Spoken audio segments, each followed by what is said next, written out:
Hey guys, today I'm teaching you if Google Search Central is still relevant for developers doing SEO in 2025 or if it's just repeating the basics.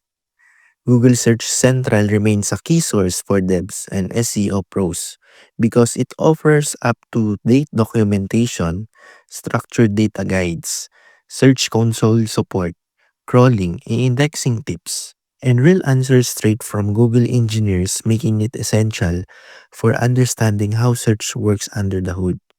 But while the advice can seem generic at times, it's still the most trustworthy source to stay aligned with Google's evolving standards.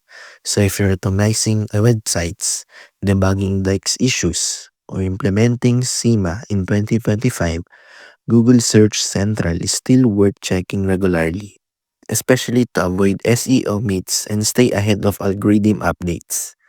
That's the full review. Don't sleep on it if you care about search traffic. And be sure to like and subscribe for more no fluff dev and SEO tools breakdowns.